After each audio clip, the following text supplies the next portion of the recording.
അതായത് കുട്ടികളുടെ ഇങ്ങനത്തെ ഒരു അഭിരുചികൾ ഉണ്ട് എന്നുണ്ടെങ്കിൽ ഇപ്പോഴേ നമുക്ക് പാരന്റ്സിനെ ഐഡന്റിഫൈ ചെയ്യാൻ പറ്റുമെന്ന് അർത്ഥം. അതെ അതെ, ഇവര് തന്നെ ഇതൊക്കെ പ്രോഗ്രാം ചെയ്ത് വണ്ടീനെ ഓടിക്കും അല്ലേ? അതെ അതെ, ഇവരെന്നെ ചെയ്യും അത്. തിരിഞ്ഞളാ അതനുസരിച്ച് ഇങ്ങനെ പോകും. ഇപ്പൊ ഞാനിവിടെ വന്നപ്പോ കുറെ കുട്ടികള് റോബോട്ടിക്സിന്റെ കോഴ്സുകൾ പഠിച്ചുകൊണ്ടിരിക്കുകയാണ്. നമ്മുടെ മക്കളെയൊക്കെ എന്തെങ്കിലുമൊക്കെ ഒന്ന് ജോയിൻ ചെയ്യിപ്പിക്കണം. കാരണം കാലം മാറിക്കൊണ്ടിരിക്കുന്ന പരിപാടി. മറ്റൊരു വീഡിയോയിലേക്ക് നമ്മുടെ എല്ലാ സുഹൃത്തുക്കൾക്കും സ്വാഗതം. നമ്മള് ഒരു 6 മാസങ്ങൾക്ക് മുമ്പ് 2 വീഡിയോ ചെയ്ത് ഒരു റീഫർബിഷ്ഡ് ലാപ്ടോപ്പിൻ്റെയും അതുപോലെ തന്നെ ലാപ്ടോപ്പൊക്കെ റെൻറ്റിന് കൊടുക്കുന്ന ഒരു സ്ഥാപനത്തെക്കുറിച്ച്. വീണ്ടും ആ സ്ഥാപനത്തിലാണ് നമ്മൾ നിൽക്കുന്നത്, നെറ്റ്കോം. അതിൻ്റെ തന്നെ മറ്റൊരു ഡിവിഷനായ നെറ്റ്കോം അക്കാഡമിയിലാണ്. അതായത് നമ്മുടെ മക്കളെയൊക്കെ ഉണ്ടല്ലോ റോബോട്ടിക്സും ആർട്ടിഫിഷ്യൽ ഇൻ്റലിജൻസ് ഒക്കെ പഠിപ്പിക്കണമെന്നുണ്ടെങ്കിൽ ഇവിടെ വന്നാൽ മതി. വേണ്ട പരിശീലനങ്ങളൊക്കെ നടക്കുന്ന ഒരു സ്ഥാപനമാണ് നെറ്റ്കോം അക്കാഡമി. മഹീൻ ഇതിൻ്റെ ഈ ഒരു അക്കാഡമിയുടെ ഒരു ഡയറക്ടറാണ് അല്ലേ? ഡയറക്ടർ ഹെഡാണ്. ഇതിന്റെ ഹെഡാണ്, എല്ലാം ഒന്നിനാണ്. അപ്പൊ എന്തായാലും മാഹിൻ നമുക്ക് വേണ്ടി ഇവിടെ എന്തൊക്കെ ആക്ടിവിറ്റിയാണ് നടക്കുന്നത് എന്നുള്ള കാര്യം നമുക്ക് എക്സ്പ്ലെയിൻ ചെയ്യും. ഇവിടെ ഈ നെറ്റ്കോം അക്കാഡമിയിൽ ഇപ്പം ഞാനിവിടെ വന്നപ്പോൾ കുറെ കുട്ടികൾ റോബോട്ടിക്സിന്റെ കോഴ്സുകൾ പഠിച്ചുകൊണ്ടിരിക്കുകയാണ്. നമ്മുടെ മക്കളെയൊക്കെ എന്തെങ്കിലുമൊക്കെ ഒന്ന് ജോയിൻ ചെയ്യിപ്പിക്കണം. കാരണം കാലം മാറിക്കൊണ്ടിരിക്കുന്ന പരിപാടി. എന്താണ് മാഹിൻ ഇവിടെ നടക്കുന്നത്? ഇത് ആക്ച്വലി നമ്മളൊരു AI ഇൻസ്റ്റിറ്റ്യൂട്ടാണ്. ലൈക്ക് AI എന്ന് പറയുമ്പോൾ നമുക്ക് റോബോട്ടിക്സ് ഉണ്ട്, അതേപോലെ തന്നെ ഡാറ്റാ സയൻസ്, 2 രീതിയിൽ നമുക്ക് ഇതാക്കാം. അതുപോലെ ഇപ്പോൾ റോബോട്ടിക്സ് എന്ന് പറയുമ്പോൾ കുട്ടികൾ ഒരു 7 വയസ്സ് തൊട്ടുള്ള കുട്ടികൾക്ക് വരെ നമുക്ക് പഠിക്കാം. അവർ സ്റ്റാർട്ട് ചെയ്താൽ അവരുടെ അഭിരുചിക്ക് അനുസരിച്ച് കരിയർ അവർക്ക് ബിൽഡ് ചെയ്യാൻ പറ്റും. ഓക്കെ ഓക്കെ ഓക്കെ, അങ്ങനെ പഠിപ്പിക്കുന്ന സ്ഥാപനമാണ്. അതെ അതെ, അതായത് കുട്ടികളുടെ ഇങ്ങനത്തെ ഒരു അഭിരുചികൾ ഉണ്ട് എന്നുണ്ടെങ്കിൽ ഇപ്പോഴേ നമുക്ക് പാരന്റ്സിനെ ഐഡന്റിഫൈ ചെയ്യാൻ പറ്റുമെന്ന് അർത്ഥം. അതെ അതെ, യെസ്. അപ്പൊ ഇത് ഈ കോഴ്സ് എങ്ങനെയാണ് നിങ്ങൾ കൊടുക്കുന്നത്? ആക്ച്വലി നമുക്ക് ഓഫ്ലൈനും ഉണ്ട് ഓൺലൈനും ഉണ്ട്. അപ്പോൾ നമുക്കിപ്പോൾ ഒരു 99, ഇപ്പോൾ സാറിൻ്റെ അടുത്ത് പറയുന്നത് 99 റുപ്പീസിന് ഒരു വർക്ക്ഷോപ്പ് നമ്മൾ എല്ലാ വീക്കെൻഡ്സിലും ഉണ്ട് പ്ലാൻ ചെയ്യുന്നുണ്ട്. അപ്പോൾ അവർക്ക് അവരുടെ കുട്ടികളെ കൊണ്ടുവരുമ്പോൾ തന്നെ ലൈക്ക് അറിയാൻ പറ്റും എന്താണ് ഇവിടെ നടക്കുന്നത്, എന്തൊക്കെയാണ് റോബോട്ടിക്സിൽ ചെയ്യുന്നത്. അപ്പൊ അതിനെക്കുറിച്ചൊരു ബ്രീഫ് ഒരു ഐഡിയ കിട്ടും. ആ വർക്ക്ഷോപ്പിൽ 2 അവർ വർക്ക്ഷോപ്പ് 2 hours വർക്ക്ഷോപ്പിന് പാരന്റ്സിന് ആകെ ചെലവാകുന്ന 100 രൂപ 95 രൂപ അല്ലെ? ഒന്ന് കഴിഞ്ഞ് അപ്പൊ പിള്ളേർ പറയും എനിക്ക് ഇന്ത്യയിൽ പോയി കോഴ്സ് പഠിക്കണം, അതൊക്കെ പഠിക്കണം. അവർക്ക് ഇതിനോട് ടേസ്റ്റ് ഉണ്ടോ എന്നുള്ള കാര്യങ്ങളൊക്കെ നമ്മൾ ഐഡന്റിഫൈ ചെയ്യാൻ പറ്റും. ഇവിടെ പിള്ളേരുണ്ട് കേട്ടോ, ഞാൻ മാസം ഇവിടെ ഒരുപാട് പിള്ളേരുണ്ട്. ഇവരിരുന്ന് ഇങ്ങോട്ട് നമുക്ക് മാഹിത് ഇവിടെ തന്നെ കാണുമ്പോൾ നമുക്ക് അറിയാൻ പറ്റും. ഇതിന്റെ ഇവിടെയും ഒരു ക്ലാസ് നടക്കുന്നുണ്ട്. ഇത് വർക്ക്ഷോപ്പ്, ആ വർക്ക്ഷോപ്പാണ്. അപ്പൊ ഇവിടെ കുറെ പിള്ളേര് മക്കളെടാ അങ്ങളൊന്ന് കയറിക്കോട്ടെ. യെസ്, ഇവര് തന്നെ ഇതൊക്കെ പ്രോഗ്രാം ചെയ്ത് വണ്ടീനെ ഓടിക്കും അല്ലേ? അതെ അതെ, ഇവരെന്നെ ചെയ്യും അത്. ആണല്ലേ? യെസ്. മോനെ എങ്ങനെയാണ് പരിപാടി? അടിപൊളിയാണോ? എന്താ ചെയ്യുന്നത്? ഇപ്പൊ ഇതില് ഒരു സൗണ്ട് വെച്ച് കസ്റ്റമൈസ് സോങ് വെച്ചിട്ട് ഇങ്ങനെ ആ സൗണ്ട് കേൾക്കാൻ പറ്റും ബസറിനകത്ത് കൂടി. ആണോ? നിങ്ങൾക്ക് ഇൻട്രസ്റ്റ് ഇതൊക്കെ പഠിക്കാൻ? അല്ലാ, ഈ വണ്ടി ഓടിക്കുവോ? അതെ. ഇതിപ്പോ എത്ര നാളായി ഇവിടെ പഠിക്കാൻ തുടങ്ങിയിട്ട്? 3 മാസമായി. 3 months ആയില്ല. എത്ര ക്ലാസ്സിലാണ് പഠിക്കുന്നത്? 5th. ഓ അടിപൊളി. ഇവനൊക്കെ ഭാവിയിലെ റോബോട്ടിക്സിനൊക്കെ ഒന്ന് ഓടിച്ചാങ്കളൊന്ന് കാണട്ടെ, എന്റെ പരിപാടി ഒന്ന് കാണട്ടെ.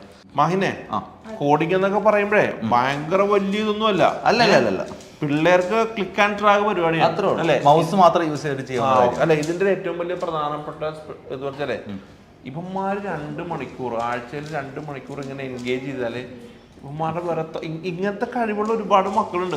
ചില പിള്ളേരൊക്കെ ഇല്ലേ പഴയ ഇലക്ട്രിക് കാറൊക്കെ അഴിച്ചിട്ട് മോട്ടോർ കണ്ടുപിടിക്കുന്ന പരിപാടി ഞാൻ ചെറുപ്പത്തിൽ അപ്പൊ ഇവന്മാരൊക്കെ ഇപ്പൊ റോബോട്ട് വെച്ചാ കളിക്കണം. ഓടിക്കടാ, ഓണിക്ക്. നമ്മുടെ മക്കളുടെയൊക്കെ അഭിരുചി കാര്യങ്ങളൊക്കെ ഇത് സത്യം പറഞ്ഞൊന്നും ആവശ്യം. ഇനി നാളെ ഇവര് പോവാ. ഇത് നമ്മള് പിടിക്കുന്നതനുസരിച്ച് താഴ്ത്ത് വെച്ച് കഴിഞ്ഞാൽ നല്ല രീതിയിൽ ഓടും. ഡിസ്റ്റൻസ് അനുസരിച്ച് ഇതിലൂടെ പ്രോഗ്രാം ചെയ്യാൻ പഠിപ്പിക്കലാണ് ചെയ്യണത് അല്ലെ? ഓക്കെ. ഞാനേ ഇവിടെ ഒരു ഭയങ്കര റോബോട്ട് അറിയാം. ഇവനോട് കാര്യം ചെയ്യണം. മോനെ, നീ പഠിക്കാൻ പറ്റും എങ്ങനെയുണ്ട്? നീ പറ. പഠിച്ചിട്ട് എങ്ങനെയുണ്ട്? പഠിച്ചിട്ട് നല്ലതാണ്. ആണോ? നിന്റെ എക്സ്പീരിയൻസ് എന്ന് പറയാ. നീ എന്താ പഠിച്ചത്? ഞാൻ ഇതുവരെ പഠിച്ചിട്ടുള്ള സെർവോ മോട്ടറാണ്. സെർവോ മോട്ടർ എന്ന് വെച്ചാൽ ഈ സാധനം ഉണ്ടല്ലോ, ഇതിനെ തിരിക്കാൻ വേണ്ടി സ്പെഷ്യൽ ആയിട്ടൊരു മോട്ടർ ഉണ്ട്. ഇതിനാണ് സെർവോ മോട്ടർ എന്ന് പറയുന്നത്. അത് വെച്ചിട്ട് ഇതിനെ തിരിക്കാൻ പറ്റും. അതിനുള്ള കോഡാണ് ഇത്. ഞാനിപ്പോ 2 എണ്ണേ പഠിച്ചുള്ളൂ. ഇപ്പൊ 1 മാസേ ആയുള്ളൂ. മതിയല്ല, ഒന്ന് പഠിച്ചേ നീ. നമ്മുടെ മക്കളെയൊക്കെ തിരിഞ്ഞളാ, അതനുസരിച്ച് ഇങ്ങനെ പോകും. റോബോട്ടിന്റെ തലയാണോ അത്? തലയില് വേറെ ഹെഡ്. നീ ഹെഡ് എന്ന് പറയാൻ നമ്മൾ തലേന്ന് പറയും. അപ്പൊ എന്തായാലും നല്ലപോലെ പഠിക്കട്ടാ. താങ്ക്സ് കേട്ടാ. അപ്പൊ നീ ഇന്ത്യ എന്നുള്ള ഭയങ്കര എലോൺ മസ്കായി മാറും കേട്ടോ. നീയും കൂടെ പോണോട്ടാ കേട്ടാ. ഇവിടെ വേറൊരു ആളിരിപ്പുണ്ട്. ഇയാള് എക്സ്ട്രീമില് വേറൊരു മനുഷ്യനാണ്. ഇദ്ദേഹത്തിന് നമ്മുടെ ഞാൻ പറഞ്ഞില്ലേ, ഇങ്ങനത്തെ സ്ഥലങ്ങളിൽ വരുമ്പോൾ 2 കാര്യങ്ങൾ കുട്ടികളിൽ നടക്കും. ഒന്ന്, അവരുടെ എൻഗേജ്മെന്റ് കൂടും, അവരുടെ ബന്ധങ്ങൾ മാറും. അല്ലെങ്കിൽ ഒന്ന് ആലോചിച്ച് നോക്കി, മക്കൾ വീട്ടിൽ നിന്ന് വെറുതെ ഭയങ്കര വില്ലണ. അതാണ് ഞാൻ ഈ സാധനം ഇങ്ങനെ ഇതായിക്കൊണ്ടിരിക്കുന്നത്. ഇവരെ എന്തൊക്കെയെന്ന് പറയാം, സെക്കൻഡുകൾക്കകം ഈ സാധനം സെറ്റ് ചെയ്യും. അല്ല മോനെ, ചെയ്തേ, അങ്കിളൊന്ന് കാണിച്ചേ, അങ്കിളിന്റെ ആൾക്കാരൊക്കെ നീ ഒന്ന് കാണിച്ചേ. ഉണ്ടോ നോക്കണണ്ടാ. മാഷാ അല്ലാ. കുട്ടികള് അല്ല മാഹിനൊരു ഏറ്റവും ഒരു ഇൻട്രസ്റ്റിംഗ് പോർഷൻ ഞാൻ പറഞ്ഞല്ലേ, കുട്ടികൾ എൻഗേജ്ഡ് ആവും. അതെ അല്ലേ, അവരുടെ ടേസ്റ്റ് വേറെ രൂപത്തിലേക്ക് മാറും. എൻഗേജ്ഡ് മാത്രമല്ല, സ്റ്റെം സ്റ്റഡി ആണ്. അവർക്ക് റിയൽ കയ്യിൽ സാധനങ്ങൾ കിട്ടിയിട്ട് ചെയ്യാന്ന് പറയും. ഓക്കെ. അപ്പൊ കഴിയും, ഇപ്പൊ സാധനം കഴിയും. അവന്റെ ബ്രില്യന്റ് മൂവാണല്ല. എത്ര സെക്കൻഡ് തീരൂടാ മോനെ നീ? കുഴപ്പമില്ല, എങ്കിലും നടക്കട്ടെ.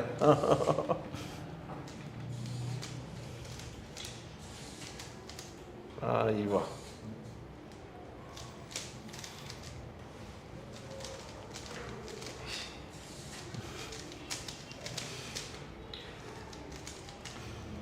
എന്താ ജപ്പനാണ്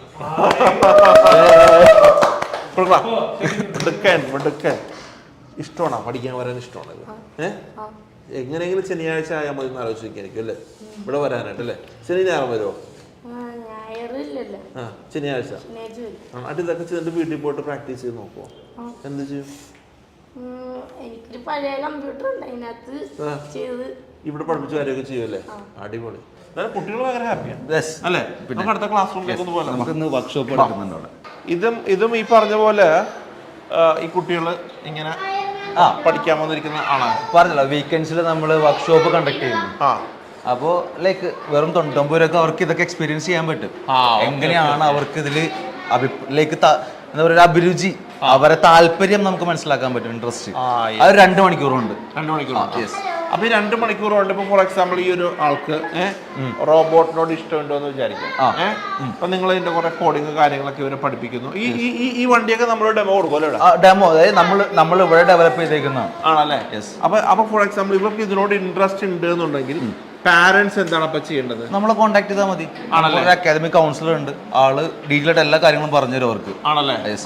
അതിനുശേഷം നമുക്ക് ഒരു 4 മന്ത് ഫസ്റ്റ് പ്രൊജക്ടുകളായിട്ടാണ് നമുക്കിപ്പോ കറന്റ് ഒരു 8ഓളം പ്രൊജക്ടുകളുണ്ട്. അപ്പൊ ഇവരെ പ്രായത്തിന് പറ്റിയത് അതിന്റെ മുകളിലേക്ക് ഇഷ്ടംപോലെ ഉണ്ട്. ലൈക്ക് 8ഓളം പ്രൊജക്ടിൽ നമുക്ക് 4 മന്ത് ഡ്യൂറേഷൻ ഉള്ള ഓരോ പ്രൊജക്ടുകൾ. മന്ത്ലി എന്ത് കോഴ്സ് നമുക്ക് അറൌണ്ട് 2000 rupees ആണ് മന്ത്ലി നമുക്ക് ഇവിടെ. ആഴ്ച 2 ക്ലാസ്, 4 ക്ലാസ്, ആഴ്ചയിലല്ല, ആഴ്ചയിൽ 1 ക്ലാസ് വെച്ച് 2 മണിക്കൂർ അങ്ങനെയാണ്. സാറ്റർഡേ സൺഡേ അവരുടെ എന്താണോ ടൈം ചൂസ് ചെയ്യുന്നത്. ഇപ്പോഴത്തെ മൊബൈൽ ലോകത്ത് നിന്ന് പിള്ളേർക്ക് വേറെ എൻഗേജ്മെന്റ് ആവും അല്ലേ?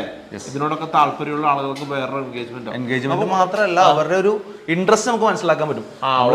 ഞാൻ ചെറുത് പറഞ്ഞിരുന്നു, 18 വയസ്സായിട്ട് ഒരു കരിയറിലേക്ക് പോകുന്നതിന് നല്ലത് ഇപ്പോഴേ അവരുടെ ആ ഒരു എൻഗേജ്മെന്റ് ടേസ്റ്റ് അറിയാൻ പറ്റും. നമ്മുടെ IITN ആണ്, മദ്രാസിൽ പഠിക്കുകയാണ് ഇപ്പോൾ ആള്. അതിനോടൊപ്പം തന്നെ ട്രെയിനറാണ്. ആണല്ലേ? ഡാറ്റാ സയൻസ് ആണ് മാഷ. ഇപ്പൊ കുട്ടികളുടെ ഒരു താല്പര്യമൊക്കെ എങ്ങനെയുണ്ട് ഇതൊക്കെ പഠിക്കാനൊക്കെ? എല്ലാവർക്കും റോബോട്ടിക്സിനോട് നല്ലൊരു താല്പര്യമാണ് കാണിക്കുന്നത്. ആണല്ലേ? മൊത്തത്തിൽ ഇനി അങ്ങോട്ട് ഫ്യൂച്ചർ മൊത്തം റോബോട്ടിക്സും ഒരു AI റിലേറ്റഡ് ആയതുകൊണ്ട് തന്നെ നമ്മൾ ഈ ഒരു സമയത്ത് തന്നെ കുട്ടികൾക്ക് ഇതൊക്കെ പഠിപ്പിച്ചു കൊടുത്താൽ അവര് വലുതായിട്ട് ആ ഒരു സമയമാകുമ്പോഴേക്കും റോബോട്ടിന്റെ അടുത്ത് നമ്മൾ കോമ്പീറ്റ് ചെയ്യാനുള്ള അവരെ അങ്ങോട്ടാണ് നമ്മൾ പറഞ്ഞയക്കുന്നത്. അപ്പൊ ഇപ്പോഴേ നമ്മള് വേണം ഇവരെ ഇങ്ങനെ വളർത്തിയെടുക്കാൻ. പിള്ളേർക്ക് താല്പര്യമുണ്ട്. അതെ, താല്പര്യമില്ല എല്ലാവർക്കും. നോക്കതേ, താല്പര്യമുള്ള ഭയങ്കര താല്പര്യമുണ്ട്. ടീച്ചർ ഇതിന്റെ ടീച്ചർ എങ്ങനെയുണ്ട്? കുട്ടികളുടെ ഒരു അഭിപ്രായം എങ്ങനെയുണ്ട് മൊത്തത്തിൽ പിള്ളേരെ പഠിക്കാൻ? വളരെ നല്ല അഭിപ്രായമാണ്. ആണല്ലേ? ഭയങ്കര ഇൻട്രസ്റ്റ് ആണ് എല്ലാവർക്കും. പിന്നെ ഇവരുടെ ഒക്കെ തോട്ട്സ് കേട്ടിട്ടുണ്ടെങ്കിൽ നമ്മള് ആക്ച്വലി ഒന്നും അല്ലാന്ന് തോന്നിപ്പോകും. ഭയങ്കര ഇന്നോവേറ്റീവ് ആയിട്ടാണ് ഇവരൊക്കെ തിങ്ക് ചെയ്യുന്നത്. തീർച്ചയായിട്ടും ഇപ്പോഴത്തെ ജനറേഷൻ അല്ലേ? നമ്മുടെ ഒരു ആള് വന്നിട്ടുണ്ടായിരുന്നല്ലോ, ആളുടെ ഐഡിയ എന്ന് പറയുന്നത് ആളുടെ ഫാദർ ലൈക്ക് എന്താ ട്രേഡിങ് ചെയ്യുന്ന ആളാണ്, സ്റ്റോക്ക് മാർക്കറ്റിംഗ്. അപ്പൊ അതിന്റെ ഒരു റോബോട്ട് ആൾക്ക് ഡെവലപ്പ് ചെയ്യാനായിട്ട് വേണം. റോബോട്ട് കൊണ്ട് ട്രേഡ് ചെയ്യിപ്പിക്കാനാണ്. അതെ. മോനെ ഇഷ്ടപ്പെട്ടാ? എങ്ങനെയുണ്ട്? കുഴപ്പമില്ല, ഇഷ്ടമായതൊക്കെ പഠിക്കാൻ. അപ്പൊ എന്തായാലും കുട്ടികൾ എന്തായാലും ഭയങ്കര താല്പര്യമുണ്ട് ഇതൊക്കെ പഠിക്കാനും കാര്യം. അപ്പൊ നമുക്ക് മാഹിനവിനകത്ത് വളരെ പ്രധാനപ്പെട്ട കാര്യം അറിയേണ്ടത്, നമ്മളിപ്പോ ഈ സെന്റർ എറണാകുളത്താണ് ഉള്ളത്. നമുക്ക് എവിടെയൊക്കെയാണ് ഇത് അവൈലബിൾ ആയിട്ടുള്ളത്? നമുക്ക് ഇപ്പോൾ ട്രിവാൻഡ്രത്ത് ഉണ്ട്, അതേപോലെ എറണാകുളത്ത് ഉണ്ട്. ഇനി നമ്മൾ 8ഓളം ബ്രാഞ്ചസ് നെറ്റ്കോമിനുണ്ട്. അവിടെയൊക്കെ നമ്മൾ അക്കാദമി സ്റ്റാർട്ട് ചെയ്തുകൊണ്ടിരിക്കും. ഓൺലൈൻ ഉണ്ടോ? ഓൺലൈൻ അവൈലബിൾ ആണ്. ആണല്ലേ? അതെ, ഫീസിബിൾ ആയിട്ടുള്ള അതായത് ഡെയിലി ബാച്ച് നമുക്ക് അവൈലബിൾ ആണ്. അപ്പോൾ ഡാറ്റാ സയൻസിലൊക്കെ നമുക്ക് 18+. എന്റെ കാഴ്ചപ്പാട് കുട്ടികളൊക്കെ ആണെങ്കിൽ ഇവിടെ വന്നിരുന്ന് പഠിക്കണം. അതെ, ആ ഒരു ഗ്രൂപ്പായിട്ട് നിൽക്കുമ്പോൾ ഒരു വേറൊരു ഫീൽ. അതെ, ആ എൻഗേജ്മെന്റ് ആണ് അവർക്ക്. അതെ അതെ അതെ. ഈ വണ്ടി ഞാൻ കൊണ്ടുപോകട്ടെ, എനിക്ക് നമ്മുടെ വീട്ടിൽ കൊടുക്കാൻ പറ്റുന്നതാണെങ്കിൽ ഇഷ്ടപ്പെടാ. ഇയാളൊക്കെ ആളാണ്. അതെ, നമ്മളിവിടെ വരുമ്പോഴേ പിള്ളേരോട് സംസാരിക്കുമ്പോഴേ പിള്ളേർക്ക് ഭയങ്കര താല്പര്യമൊക്കെ ഉണ്ട് അല്ലേ, ഇൻട്രസ്റ്റ്. അവരുടെ മുഖത്ത് തന്നെ അത് കാണാൻ പറ്റും. All the best. അപ്പോൾ മാഹിനെ താങ്ക് യു സോ മച്ച്. നമ്മളിങ്ങോട്ട് ഇൻവൈറ്റ് ചെയ്ത് വളരെ സന്തോഷം. കുട്ടികൾ ഇതൊക്കെ പഠിച്ച് ഇവരൊക്കെ നമ്മുടെ ഭാവിയുടെ വാഗ്ദാനങ്ങളാണ്. അതെ അല്ലേ? അതെ, അതെന്തായാലും വലിയ സന്തോഷം. അപ്പോൾ എല്ലാവിധ ആശംസകളും. Thank you so much. Thank you sir.